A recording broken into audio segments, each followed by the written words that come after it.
Kevin Taylor, me. Who is this? I think it's me. You're here before Christy, which honestly is not surprising. Oh my gosh. I know. We could just do it.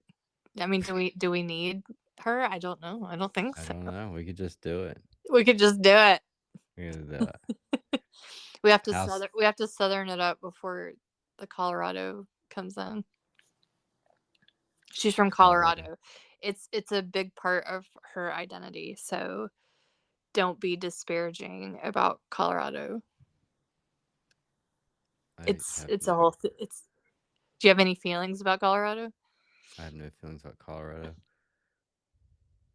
Well, that's good. How are All, you? all I know is South Park. Yeah. Yeah, I'm pretty good. Pretty good. Yeah.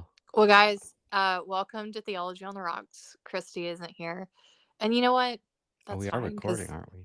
Oh, yeah, we've been recording for a minute. That wasn't just banter. You can That cut was that out. I'm not going to. We don't cut anything. Do you want to be our editor? What's editing? I mean, I don't know. I cut one thing one time that I'll tell you in real life. Wow. Oh, look who decided to show up. I didn't see the text. Yeah. Kevin, Christy's also a youngest child. So I was literally just sitting here watching my computer. Somehow I missed it. So, well, welcome, Christy.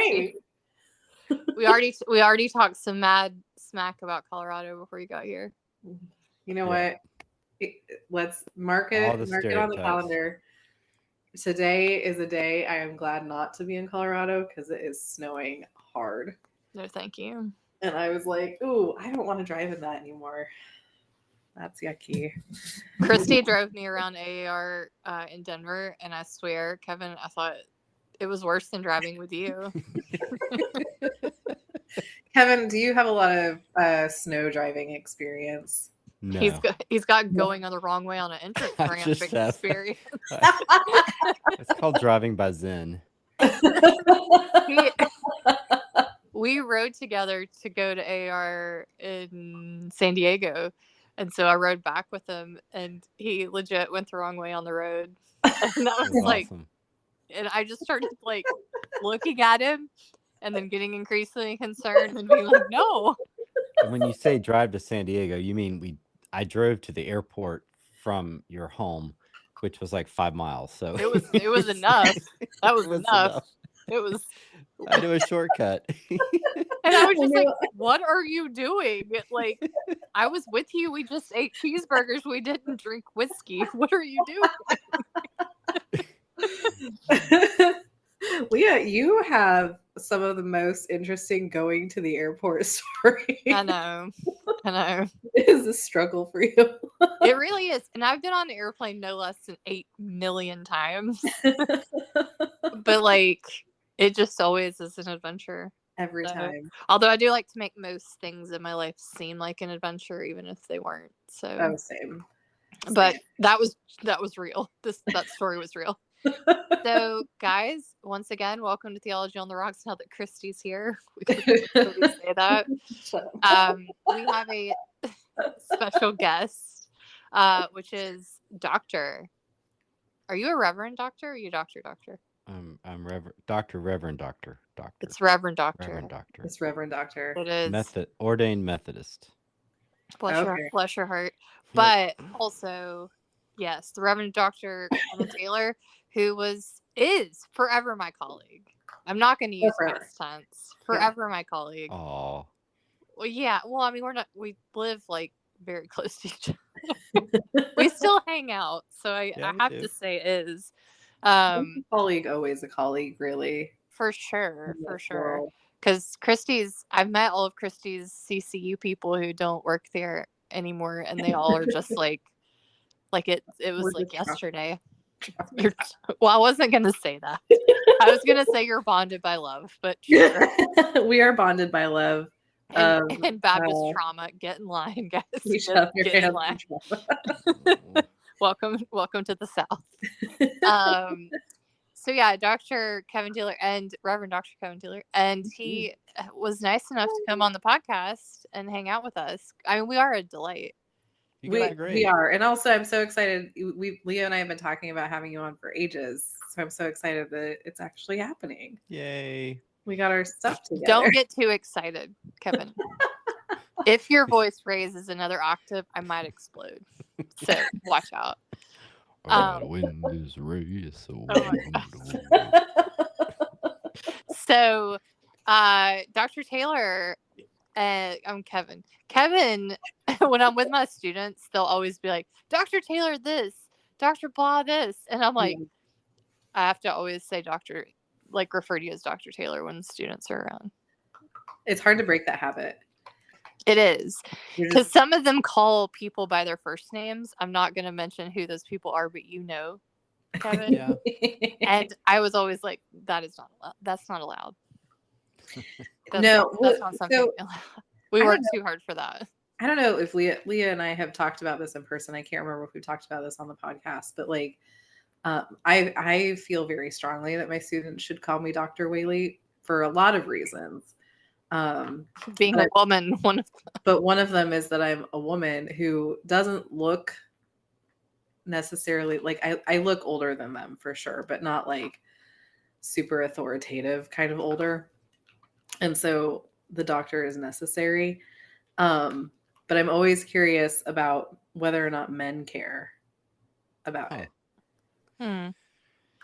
Well, Kevin, as a representative of the of the male man species of the male species of the people from Mars, personally, and part of it, I'm 51, so I care less. I mean, I don't want anything crude or overly familiar, and I don't court any of it. Like some people, they can't call you Kevin. That would be a little weird. Okay, but they can call him Sexy Cheeks Taylor. How did they know? That's my Discord handle.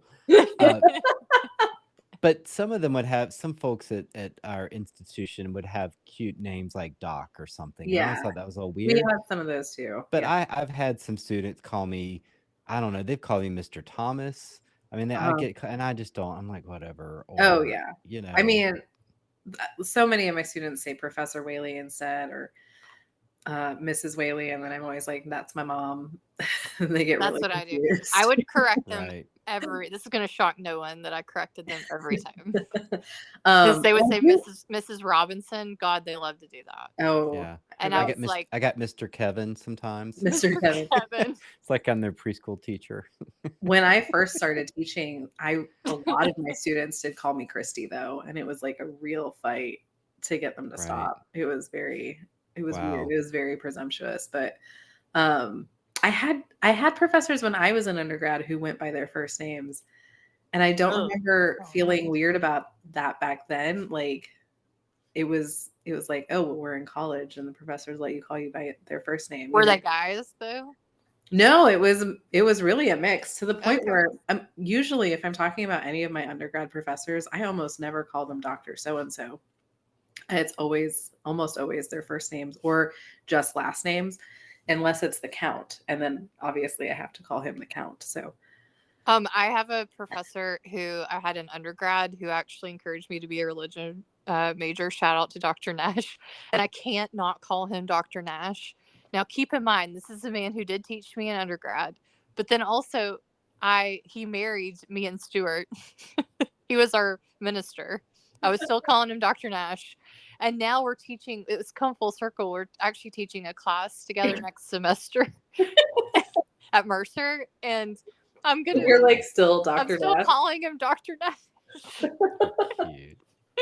I just can't get it out of my head. No, I mean, I can't imagine my seminary professors. I can't, I think I would die before I would call them by their first names. I remember we were in AAR Atlanta, and he was like, do you want to get a drink? And I was like, oh my gosh, Dr. Nash. I'm a married woman at this stage. And he married me. He knows it. He was present for that. I was 35 or something, and I was like, oh my goodness. You were in the club, the adult club. I know. It was so weird. Anyway, so Kevin, I'm going to call you Kevin because we are friends, lives here in North Kakalaki with me, although he lives in the country. Well, I mean, it's a city of 18,000, so it's small, but it's okay. We do have mail service and garbage service, so it's not quite. Does Amazon come to you? Do you get Amazon come? Yeah, but they have to cross the dam unless the beavers have taken out the dam, and then they get there. Yeah, there is a beaver. Like the city spends a lot of time because it blocks up this creek, and I guess they're protected. This is how you know he's in the country. This is real. Yeah, and so like he just keeps rebuilding the dam, and they have to tear it down because it stops up the creek and causes flooding. And the beaver's like, back at it. Back at it again. He has one job. Like he has one job. He's just gonna do one job. And no one in Stanley's just gonna go out and shoot him, I guess. That's a little surprising. I know, I thought so too. Stanley County is the place that he lives, which oftentimes it's funny because that region will refer to itself as the county and not like the towns. Like I always hear people say I'm from Stanley County as opposed to well, yeah. Oh, that's I guess because none of them are that big. Yeah. Yeah. And well, Albemarle you're doing it's more syllables too. Albemarle takes a little. I never get, and I to this day can't spell Meisenheimer, which is where our college was. Right. I'm like, that is too many vowels for my. And the thing too is because I have a little Southern child in my head, which Kevin, I'm assuming you do too. None of the letters made sense where they were. No. And Albemarle is also spelled not the way that we're saying it. It doesn't make any sense. Well, these are French and German words, so yeah, they're both foreign. Which is lost on yes. us. So Kevin's specialty, so he shares something in common with us other than being just cool, is that he also got his PhD in the UK.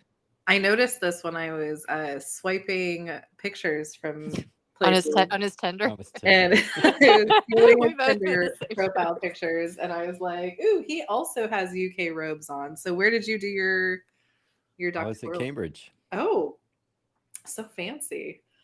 Mm-hmm. I knew a guy. It was there. That's how it happened. How did you enjoy your time at Cambridge? It was everything? magical. It really was. Yeah, it was pretty awesome. I can imagine. Yeah, I mean, it was cold and weird at times, but yeah. It's the UK. Yeah.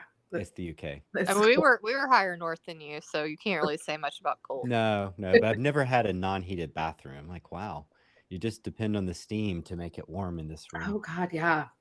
Our friends, it snowed in Scotland like this week, and my mother-in-law and also our friends were sending pictures, and of course it looks gorgeous.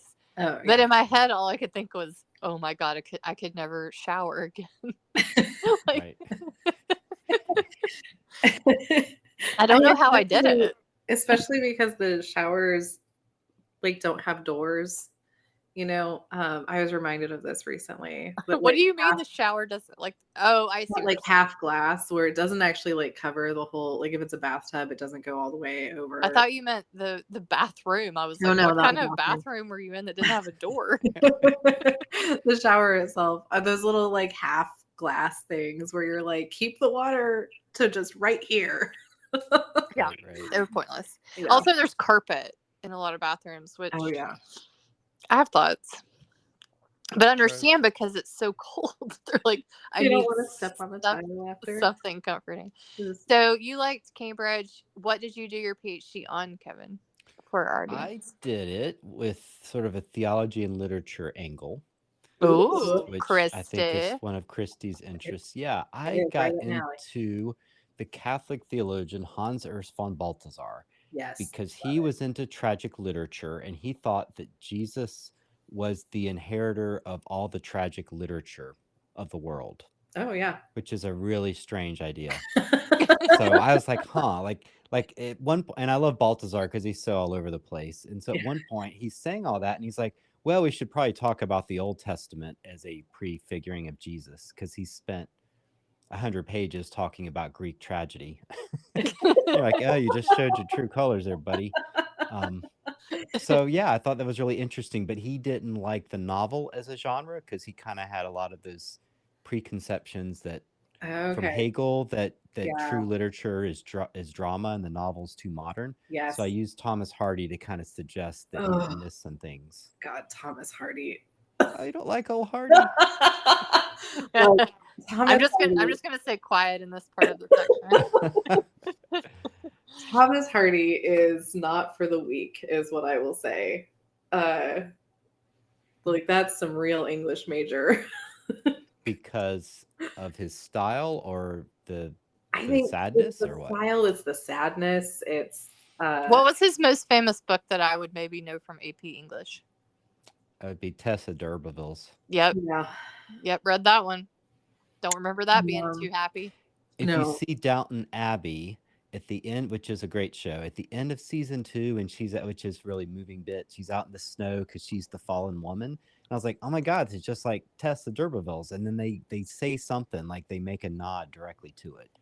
So 200 years later, that story still is. Reverberates, yeah. I have to tell you my favorite story about Thomas Hardy, though. And then when she met him one time. I met him one time. We had a chat when I was taking AP. You look good for your age. She said in the beginning she does. You do. I don't look as old as I am, but when I was taking AP Lit my senior year of high school, we read Jude the Obscure, which is probably why I don't like Thomas Hardy.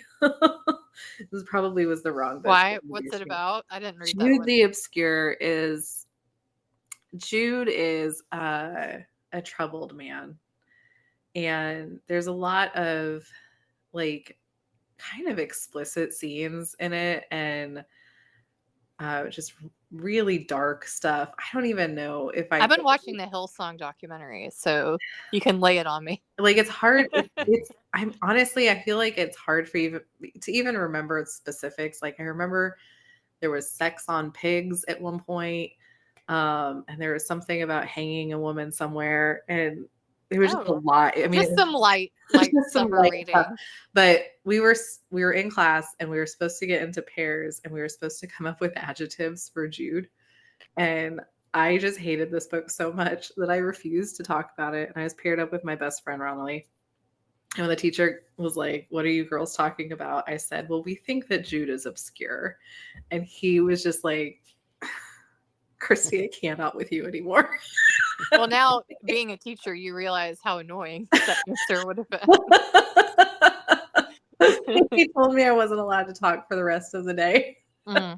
And honestly, it was for the best. Those good old high school days where you can just be like, "Shut up." He was just like, "I'm done. You can't talk anymore." And I was like, "Okay." Well, Christy, I'm sure you've got a long reading list of various stuff, but if you ever had the chance and reread it now, I'd be curious what you think, because that is a tough read for high schoolers. For high schoolers, I know. It's kind of dark, and and we watched the movie too. He showed us the movie, right? With the woman from Titanic. Yeah, it is. Ooh. And he was out the day that the movies got shown, and so we had a substitute. And I guess he didn't write down that I went to a little private Christian school. There was a scene that should not have been shown. But he did not write down like fast forward through this scene. So we were all just like, "Oh my God." My college undergrad advisor, Jerry, who is she's wonderful, and I've modeled most of my teaching off of her, has for years been trying to get me to reread it. And I am stubbornly refused, but yeah, well, someday maybe. I can see the reasons why, but it's so raw and powerful, and I think about it probably every 6 months. Like something happens, and it just reminds me of something in that book. Something raw or emotion or something. It's just this is what she says too. So maybe between the two of you, maybe one day I will read it again. I don't know if it's his best one, but I think it's the most awesome one. But I love the Mayor of Casterbridge too. That's a great one. Oh yeah. How did your students take it? What did you have them read it? I used it once, but novels were hard with students today, and our students, I realized They didn't read it. They just not. Yeah, it's just a lot. So I felt like it was. I wanted to aim high, but at least something they could reach.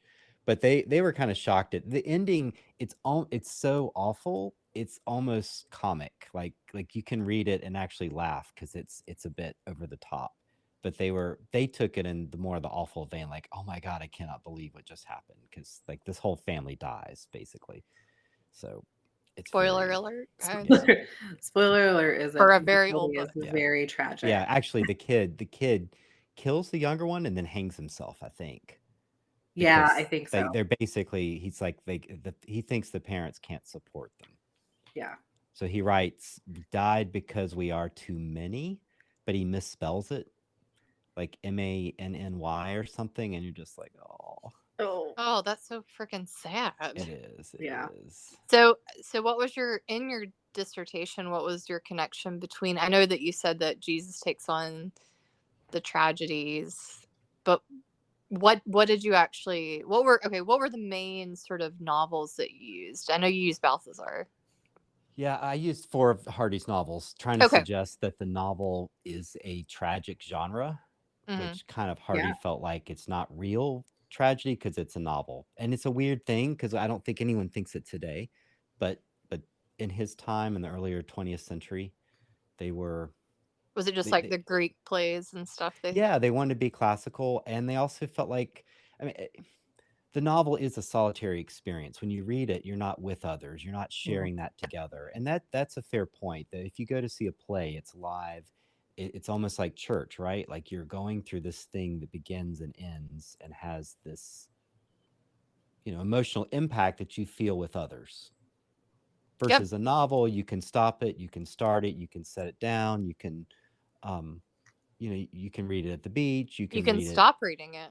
You can stop reading it. But yeah, play is more like a movie in a theater. You can't stop it. So it has a certain power, as well as that the play is highlighting the fact that there's people on stage that are doing things and saying things. Whereas the novel gives you insight into someone's consciousness, like you can get into their mind. And that kind of disturbed Hegel and Balthazar because they felt like it made us too alone. Oh. Well, why did they modern thing? Why did they not like that we were alone? Did they think we needed to share like tragedy with others so that we would? Yeah, I think they wanted to be a little more pre-modern. They felt like we'd lost something because everyone's, choosing their favorite cereal and eating it by themselves in their rooms. Like, I mean, and that's a fair point. We're probably too solitary in the modern you world. do have 3 sons. So you can tell yes, right. I mean, I'm not against solitude, but lots of people are lonely, so that's their point. Like we're kind of trapped in our heads too much. Mm-hmm. Yeah. Well, and too, I think that you can't quite analyze whether the novel is telling you true things or not, because you have to be aware of the narrator. Like, is the narrator reliable? Is the narrator giving you the full picture? Like, how? No, I never thought of that. But and so if you're not getting any kind of other feedback on that, you can get kind of sucked into like, this story is telling me the truth when maybe it's not. I never thought of that, but you're right. A play does not have an unreliable narrator. Yeah, because of the play, you're seeing so many people and different perspectives and all of that. Right. And yeah, the novel is like, unless they're doing it specifically, and then it's usually, a whole trope. But most novels, you're getting one perspective. You're getting, especially if it's first person narration, like you're only getting their understanding of what's going on too. And that may or may not be true, but we don't usually think that way when we're reading novels. I think when I tell my students like the idea or the concept of an unreliable narrator, they're always kind of shocked. Like, oh, why would they lie to us?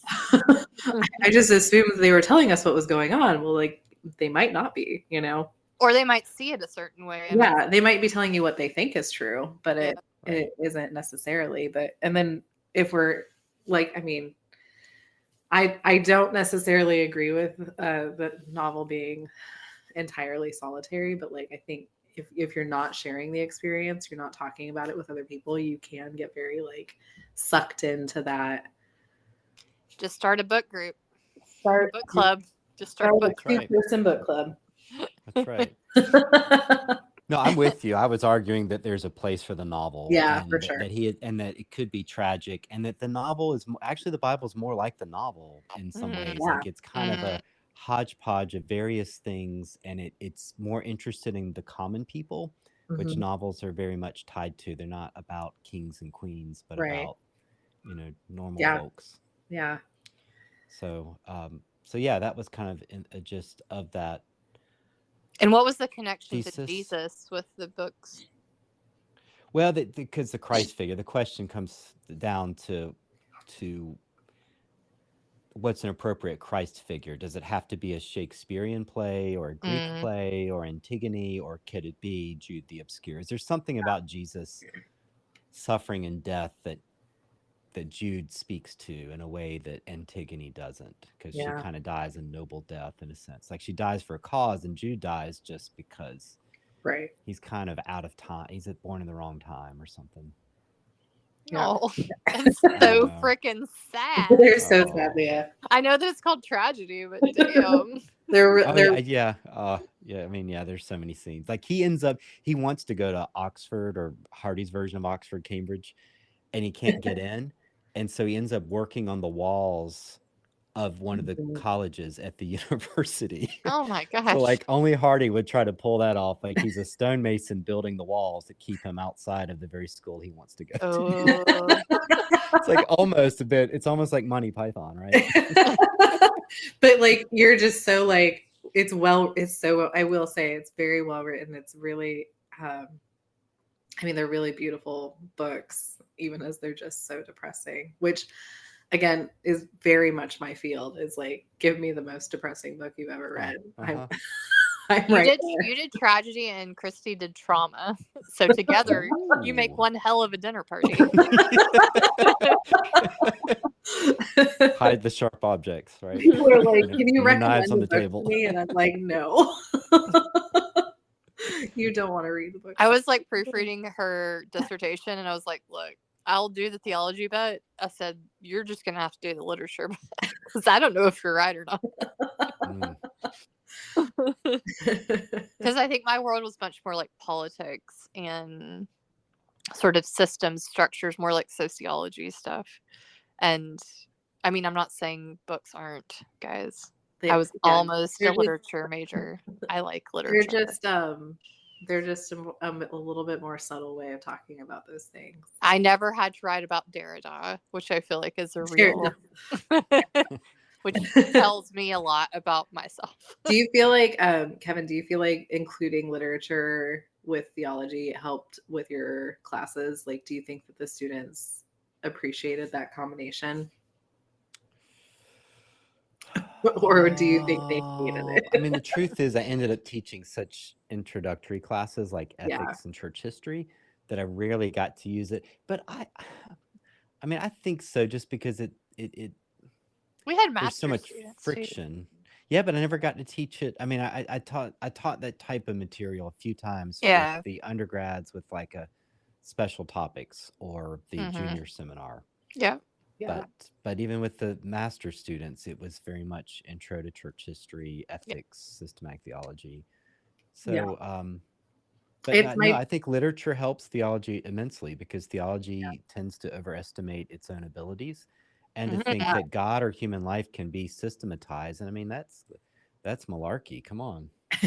I mean, you're preaching to the converted for one of us. Yeah. Well, and I will say, you guys had a podcast before. We have a podcast, HABE. It's just resting. It's resting because I hung out with you and he went and hung out with the gamer. Yeah, that's right. But we do have a podcast called Theology is Annoying, which is by far the best title ever. The best title ever. And we have a lot of fun. Yeah. We're going to drop a new episode just out of the blue and not mention the fact that it's been on hiatus for 2 years. When you listen to the last episode, I'm talking about COVID, and I say, my hairdresser said she may not be able to go back to work in a couple weeks. This is like 2020. This is when everything shut down. I was like, she's gonna be out of work for 2 weeks. She's gonna be out of work for 2 I was weeks. like, Leah, don't be dramatic. Come on. Yeah, This it's is actually America. It's a really good time capsule episode. Like how dumb we were about it. Completely unaware. That's so funny. You guys should check it out. I've listened to it. They're great episodes. And I think that it's good how you guys talk about, because I agree. I think that theology, even though I do systematic theology, I think that when we only talk about it systematically, it's so boring. And like, and I get to say this because I am, but like, we can also say it. We took the classes. It's like, look, I'm going to say it. I'm going to say it like it is. It's helpful in the same ways that I think the biblical studies is helpful, but like most people don't want to read those books. No. And I don't think it's helpful if people aren't reading it. Like we can't just keep all of the good stuff to the academics. And I will say that I'd never heard of Balthazar until Kevin, and I did read some of his stuff, and it's actually interesting. It is. I like in the systematic world, because he is a wackadoodle. He is a wackadoodle. He is. I always was very fascinated by him. And I like it because he's not very systematic about systematic theology. He's just like, I don't think this anymore. Right. My mind. And he's kind of conservative, but then all of a sudden he's like, okay, that was really weird, because he has this stuff about the Trinity being gendered, or the idea of universal salvation, which he leaves open. Like he zigzags a lot. All over the place, which I loved. I was like, you can't pin this guy down. Well, because he's all just like God's a mystery, and if you set your premise as God is a mystery, really the world is your oyster. I mean, truly, like you are set for life if your premise is. You can be like, ooh, I don't think that anymore. God's a mystery. Like Balthazar, he proclaims how the novel is an inferior genre, and then spends like 5 pages naming all the novels he really likes. I read that, I'm like, this guy is just precious. I just love this dude. He's like, I love Moby Dick, and I love this, and I love that. And my God. Can we also just take a second to point out, because I'm sure some people are like, oh my God, but to call the novel this like modern thing and to talk about it in these ways is giving me so much life, but like is hilarious because it's old. Most of us are like, how is the novel a new thing? And like kind of flabbergasted by this idea. But for academics, it's not new. It's not old, it's new. But like we all grew up with novels, Right. Yeah. The timestamp, yeah. What's the timestamp for a novel? The first English novel. I can hear you typing. I can hear you typing. 1600s? No, I'm thinking of 1700s, I want to say. Clarissa or something? Oh God, Clarissa. I never read it. I think it is. I never read it. No, me either. But people argue what the first novel is, and as I recall, one is Cervantes' Don Quixote, but some people say that the Odyssey is really the first novel, but it's. Isn't it sort of like a Greek tragedy, though? Isn't it? I mean, is it Odyssey? Well, I think in the sense that is it poetry? Or like a play anyway, not. Well, it's more of like a travel bit, but you kind of get into his mind, and there's characters. Do you get into his mind?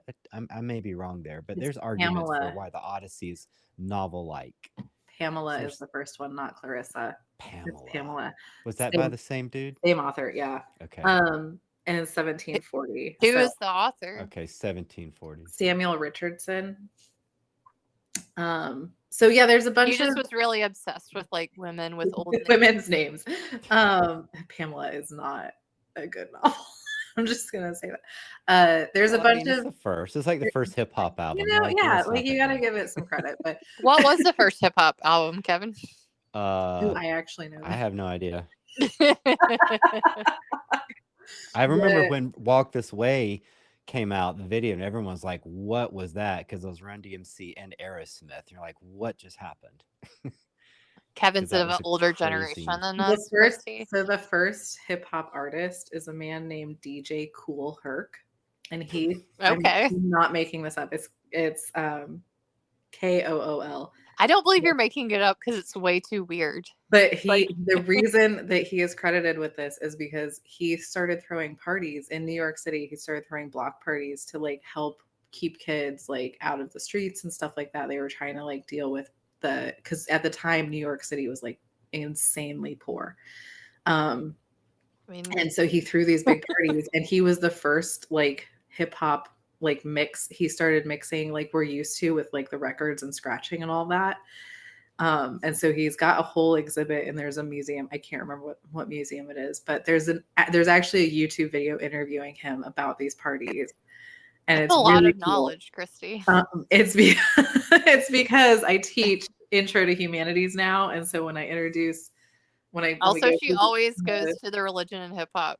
Also, I love religion and hip hop. Cool. When I do the music section, I do a whole thing on hip hop, and so I show them this interview with DJ Kool Herc. It's really fun to watch. But anyway, I'm going to segue us out. I should say, well, I mean, not that wasn't interesting, but I do want to get to Kevin's newest stuff. Yes. Also, can you tell me what the title of your book is? That the latest book that you had with Routledge? So I did Christ. Oh no! You got to do bad theology. You just got to do it quick. Because of the wine. We're drinking Christ, wine. The Tragedy of God. Okay. Whoa. And that's with Routledge, right? That was with. It is. It's not dead. It's not dead. It's still. Yes. Okay. Christ, the Tragedy of God. Yeah. Boom. I love it. Buy it. Do it if you're interested in our chat. Also, Kevin I'll make you a deal on eBay. I've got some copies. Oh, sweet. We'll put a link up. Yeah, we'll put a link. And also, Kevin did pick red wine, and I didn't even have to bribe him. I know. We're big fans of Kevin today. I mean, I'm in a penguin onesie and drinking red wine because that's the sort of day I've had. Yeah. Well, yeah. Which part is unbelievable? The onesie. Oh, the penguin. You should try it. Onesies are kind of great, except for when you have to go to the bathroom if you're a girl, because it is a little bit like going to a Scottish bathroom because you just got to take the whole thing. Gotta get the whole thing off. But other than that, it's just like a cozy little hug. They are pretty awesome. I love my onesie. I need a new onesie though. Kevin, what is your new interest, or what are you working on now? Well, I am interested in games, like game theory type stuff. Okay, explain that to me. Yeah, well, it came out of the fact that I got into board games slightly before the pandemic hit, and then it hit, and I realized, that's a good time to get into board games. There's a real hobby world of board games. Excellent timing. Yeah, it was. And he's got like superfluous children that he can ring into. Yeah, they're teenagers. It's a little harder now. You know, you have, when they're younger, you're trying to get them out of your hair, and then when you're older, you're trying to find them. So they just kind of disappear all of a sudden. You're like, I think I hope he's not vaping in a bathroom somewhere. I don't know where he is. So anyway. What kind of board games? Any old stuff, but especially there's so many interesting things. We're living in a real renaissance of a golden age of board games. So they can really track it from the Germans it came out of the German world, but they've been into Euro games for a while, and the Settlers of Catan, if you ever played that, yes, came out in 95, and that took over the world. No one had ever seen a game like that, where you don't eliminate other players. You kind of do your own thing, and you win by scoring, but you can mess with each other. So that the two big schools of gaming, if you're talking board games versus, there's also D&D role-playing games, there's casino games and stuff. But you got Ameritrash, which is usually luck-based and player elimination. So think Monopoly kind of game where I win by destroying you. Right. Which is fun. I mean, they have their place. And then Euro games I have gotten into some real fights over Monopoly. I mean, it gets ugly, and it can Once be really you start mean. hotel up, I'm dead. I'm dead inside. It can feel really mean. So Yeah. Euro games are much nicer, and it came out of Germany, but they're being made in all sorts of places where you might be harvesting sheep or something. Oh, Like you're doing something Yeah. very safe, and you're just playing on your little tableau. like the Oregon Trail. Yeah, that is a game, isn't it? I've not played that one. Is that Oregon Trail? Oh my gosh. That was like the is early that a video computer. game that they It's made into a it's board an game? Yeah. well, it's an early video game, like computer game, really. Right. Back in And you weren't competing against anyone. You're trying to get your people you're just trying to get to Oregon. to Oregon. But you Yeah. But you could you die died of dysentery of a lot. dysentery a lot, or you like try to forge the river and you die, or whatever. You lose all But your cattle and then you die. my favorite was- part is that when you died, you got to write the epitaph on your little tombstone. And so and then once you died and your tombstone was there and you start the game over, sometimes you would happen across your old tombstones. Oh, I've heard that's so awesome. And I Yeah. really enjoyed that part. I played it in middle school. It was like this when we had the like one weird computer in the corner. They'd Yeah. be like, "Do you want to play Oregon Trail?" Yes. And I would be like, "Okay." And then it was basically trying to keep like your people alive, Yeah. and you Right. were fighting against the elements. Like it wasn't. crisis management. Yeah. So same kind of It's why we have anxiety now. It's because of Oregon Trail. but can not a happen board at any game. time. I don't think it's a board game. So I was into this, and I kind of noticed that a lot of church people were. It's kind of like that connection with Tolkien and fantasy. Like there's Yeah. some weird thing where Christians like making up stories, and I don't mean that exclusively, because obviously lots of people make up stories. But like, why is it that something with the Catholic imagination makes you want to write about fawns and hobbits and dwarves and that kind of thing? Like how are they cross-pollinating each other? And so I started doing a little just interest in games and how games work, game theory type stuff. Yeah. So games are interesting because they create a magic circle. So you kind of like, we're going to enter this circle, and in this circle, this Monopoly money means something. These Monopoly pieces mean something. Yeah. And we're going to play play this game and follow these rules until we're done, and then we leave the circle and we go back to our lives.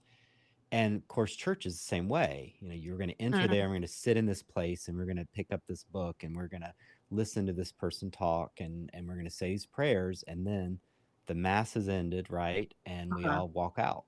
So there's sort of magic circles everywhere, so games are picking up on that. And then Moltmann wrote a book about theology of play, which is very interesting. Oh. So he kind of says that God created the world as an act of play because it wasn't an act of work. And we're ultimately made to play and not work. Agree. I like that. Yeah. And I'm not sure he's quite right, because work can be meaningful. But, the idea is, in utopia, what would we do if you don't have to work? And another thinker, Bernard Suits, who was a philosopher and wrote a book called The Grasshopper about games. His point is, you wouldn't even have literature because there's no pain in utopia. So there'd be no country songs, no Jude the Obscure. Yeah. So the only thing to do if you have every need met would be to play games. And that's kind of his argument about, it's one of Aesop's fables, the grasshopper and the ant. And so he's reversing it and saying humans are actually grasshoppers. We just have to be ants now because we're on this side of utopia. So Suits is not religious, but so you can make these connections. Yeah, that Christ's resurrection and the joy, right? That should make us live a reality that's outside of work. Yeah.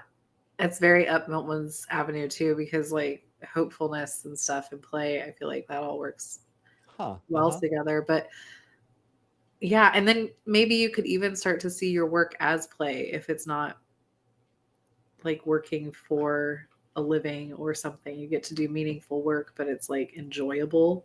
Well, we're all kind of teachers and ministers, so yeah. I mean, it's not.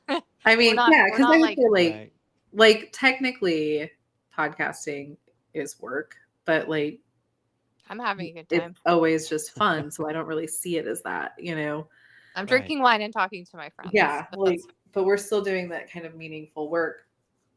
It's just it's the like it's the redeemed kind of work because we're not getting paid for it. I like it. Right. I like that. That's very cool. So you're going to a conference. Did you go to the conference already? You told me. Yeah, it was really a board game convention. 30,000 people in Philadelphia. It was crazy. The line to get in wrapped around the block 3 times. Whoa. How was it? It was wild. It was, I mean, it was neat. It's a lot of publishers and demos and cosplay folks, but it was cool to see a whole nother genre of human living, I guess.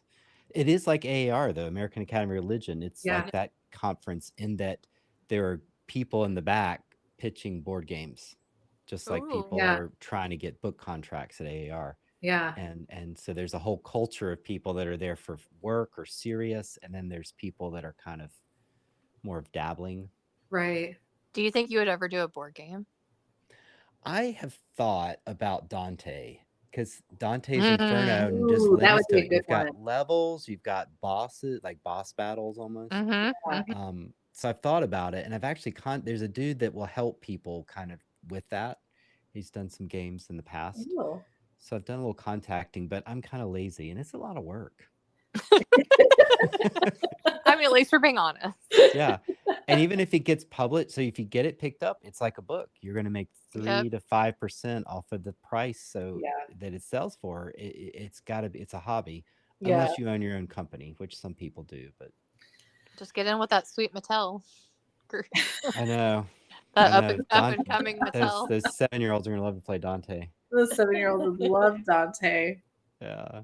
That would be a really fun board game. What game do you think is the most theological? Ooh,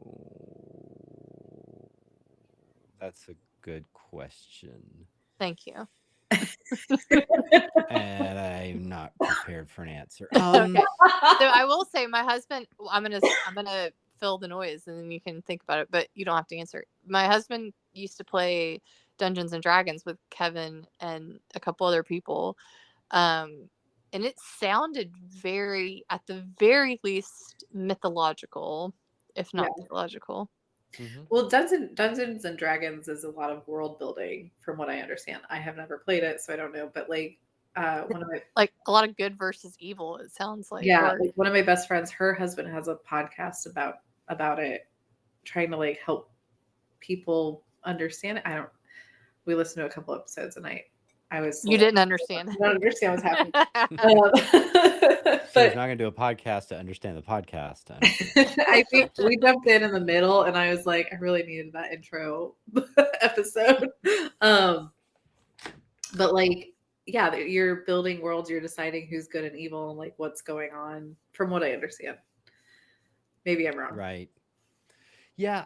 A D&D type thing is a great example because it lets you explore different personas. Like you could be someone very different and live in that world, and it might help you see things about social anxiety, about yourself, about living in the world. So I could see D&D as kind of theological depending on the content, but also, are you presented with ethical issues to make decisions about?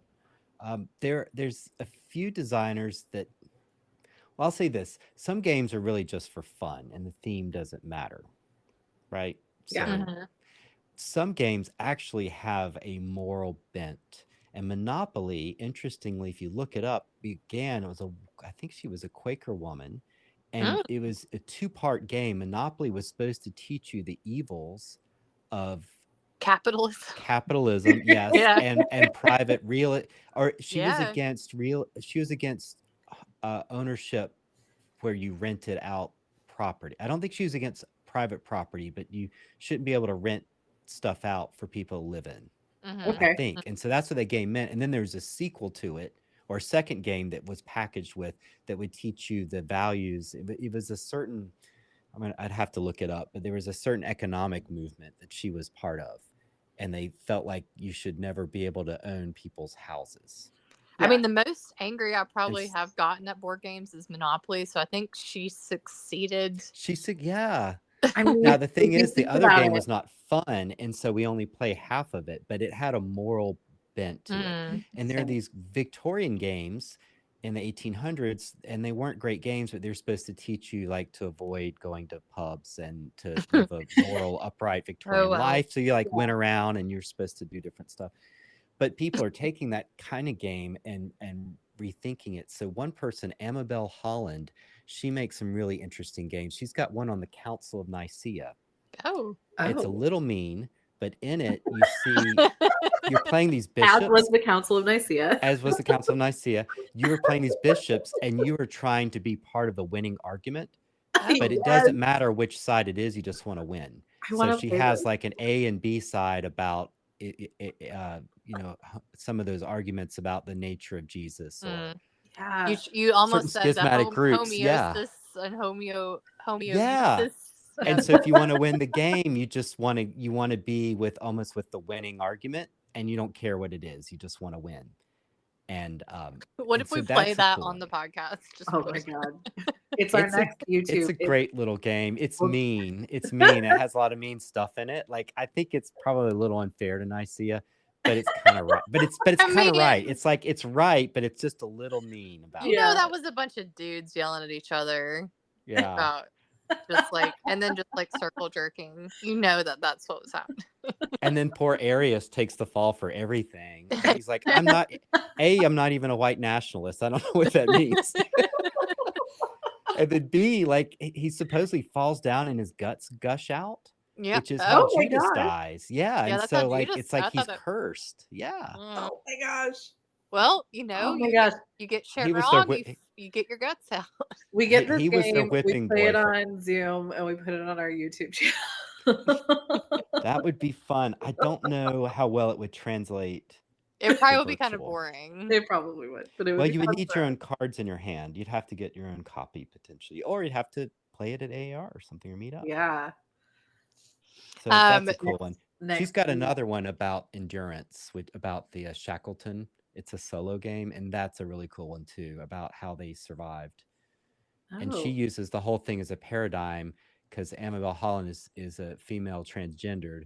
So about how she feels like her journey to finding herself is like Shackleton surviving his expedition. It's a miracle. So it's a really lovely, lovely lesson behind this game she designed. So she does some really neat stuff.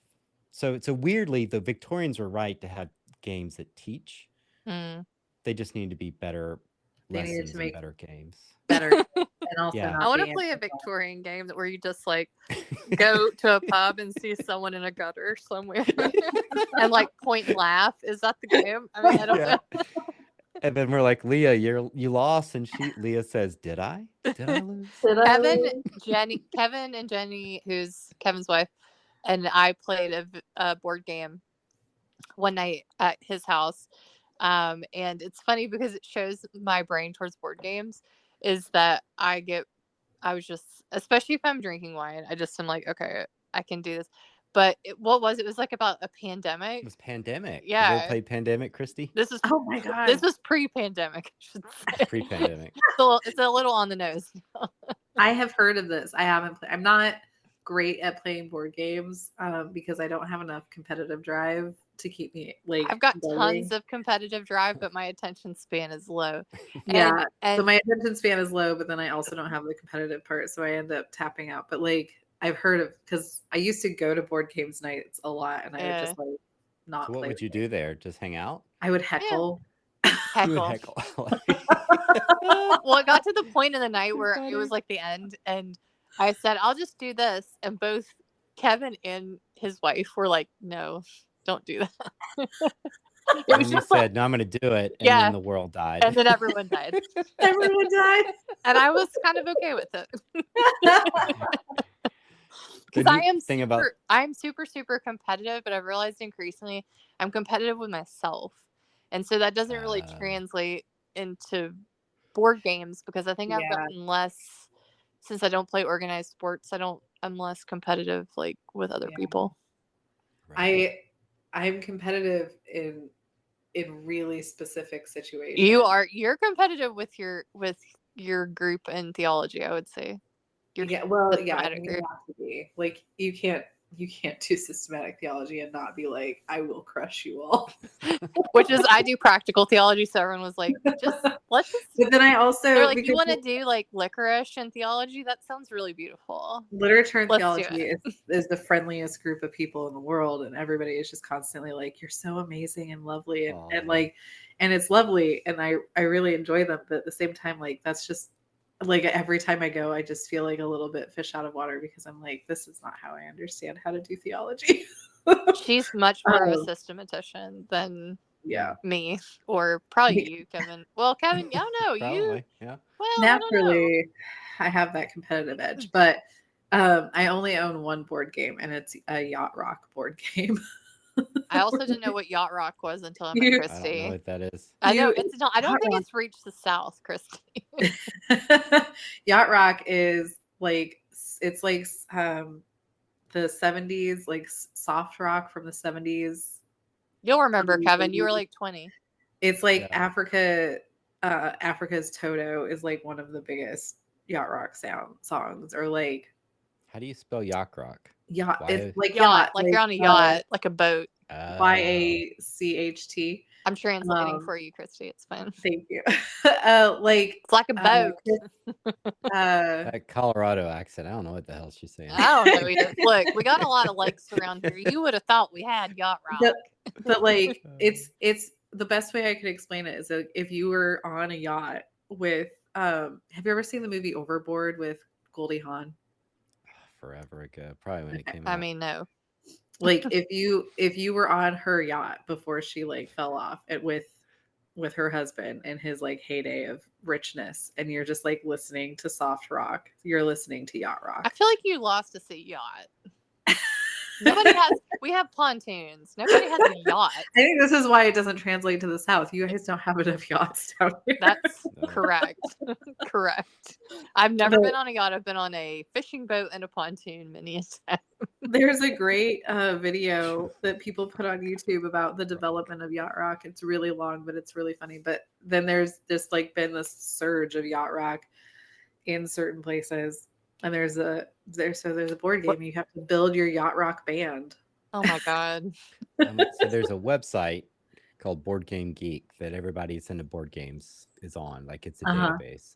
So I'm looking it up. Yeah, there you go. Yeah. Yep. You build yourself a yacht. Say it. Yacht. 3 to 6 players. Yep. Oh, that's more friends than I've got. Well, Christy, you would like Pandemic because it is cooperative. So that's a kind of game where you kind of decide together, but when it's your turn, you can you make the final call. You do, but you're playing against the board. Yeah. If they look at you and they say don't do that, you're gonna kill the whole world. Do it. And then I was like, I'm gonna do it. It's fine. Screw it. And everyone died. And then COVID came, so good job. Yeah, I did that. Also, Risk, I think, is an interesting. We used to play Risk in Atlanta a lot. Yeah, I remember people playing Risk. That's popular. Yeah, but I think that's a weird one too, because it's like sort of like Monopoly, like life imitating. It's just war. Well, yeah. It's colonialization. You're just taking over all these countries, and you want to be a colonizer. Yeah. So that concern about colonialism is present in board game design now. People are aware of it and wanting to design games that examine power structures or getting the colonial themes out. Because some of the older games are really terrible. Like one called Puerto Rico, and you basically go in and just harvest. Oh no! Just take everything and harvest. So they've redone it. Yeah. I mean, it shows the sign of the times, right? And Risk, you're absolutely right. It's total domination, and you're just like, I got Australia. I'm just like, I'm like England. I got Australia. That's right. Oh man, yeah. And then they produce for you, right? Don't they make something? So yeah, production. It's super weird. So, what do you think is the coolest new game coming out? Personally, I'm asking you questions that I didn't prep for. Or what's the one you're most looking forward to? That's another good question. I'll just dance over here. Yacht Rock. Kind of, yeah. Well, it's partly because I bought some things recently, and so you kind of I think most people are like me. You kind of ebb and flow because you know it's a stupid use of money to buy bits of cardboard, and so then you back off for a bit, and then you end up going right back in. So, Kevin and I went to a game store in Charlotte where he did buy me a multi-sided die, I should say. But we went in and it was such a cool little shop. It looked literally like it was out of like, I don't want to say Harry Potter because it was too like 80s for that, but like there was a lot of like board games. And then you went upstairs and there was just these people in these rooms, like dark rooms, playing games. But the guys, do you remember that, Kevin? And, yeah, I do. The guys looked at me like they'd never seen a girl. And I know it's not true because there were girls there, so it's not true. But it was such a surreal. I'd never been to a game store, and it was exactly as I had stereotyped in my brain. Some stereotypes are true. I mean, yeah. Sometimes they come from somewhere. Oh, and I wanted it to be, but it felt. Here's what I will say: overwhelming feeling was community. I think. Yeah. Nice. For people who, it felt like a place where people were like hanging out. Yeah. Right. I will say I very often lament my inability to like really get into board games because I do think that it's a great way to build community. And unlike novels, it has to be done in a community. You know, like you said there were solo games, Kevin. There are, but like to Christy's point, yeah, there are solo games, and it's and you're either trying to beat your best score or whatever. But but I think most people want to play games socially. As Christy's getting and it's such a great way to, especially if you're like new to an area, is like find a D&D group or like, you know, kind of get involved in that. It's such a great way to do that. When I first moved to Scotland, I joined Meetup, and the first event I went to was a Cards Against Humanity meetup. Yes. We just like were at a pub and played Cards Against Humanity, and I made a really good friend who I was actually just talking to today.